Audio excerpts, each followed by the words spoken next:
नमस्कार मित्रांनो, 9 तारखेला एक भव्य दिवस मैदान पार पडतं आहे श्रीनाथ केसरी. ज्या मैदानाची ओळख आहे फॉर्च्युनर्स मैदान. या मैदानात मित्रांनो स्वरूप आहे एक आदत, एक बैल, एक दुसरा, एक बैल. आणि याच स्वरूपामुळे मित्रांनो जे टॉप नंदी आहेत त्यांना कुठेतरी पायऱ्यासाठी अडचण येते. पैरे होत नाहीत कारण की ओपन आणि आदत दुसरा यामध्ये खूप फरक आहे. जे टॉपचे नंदी आहेत त्यांना आदत असतील, दुसरा असतील हे वासरू पुरत नाही, त्यामुळेच पैरे म्हणा तसे होत नाहीत. आपण जर पाहिलं तर बाकासूरची मुलाखत कालच पडली, तेव्हा पाहिलंच की बाकासूरला देखील अडचण येते. असाच विषय वेगा शेवट सारजासोबत देखील झाला मित्रांनो. त्यांचा एक दुसरा खोंडासोबत एक पायरा फिक्स झाला होता.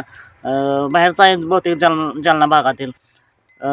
जे सारजाचे मालक आहेत अभिजित भैया पवार यांनी मुलाखत देत असताना सांगितलंच, पण त्याने अचानकच दात पाडला, त्यामुळे तो पायरा कॅन्सल झाला. आता नक्की सारजासोबत कोण पाहता दिसं हा सर्वांनाच प्रश्न पडला. तर मित्रांनो त्यांनी सांगितल्यानुसार एक नवीन चेहरा असणार आहे आणि आदत वासासोबत आपल्याला सारजा पाहता दिसेल. पायरा कोणताही असो, टॉपचा असो नाही तर 2-3 नंबरमधला असो, पण सारजा आपल्याला 100% पाहता दिसणार आहे. बघा मित्रांनो पायरा नक्की कोण होतोय, तुमचं मत काय आहे? सारजासोबत आपल्याला नक्की कोण पाहता दिसेल किंवा कोण पाहायला हवा, कमेंट करून नक्कीच सांगा. या मैदानासाठी सारजाला खूप साऱ्या शुभेच्छा.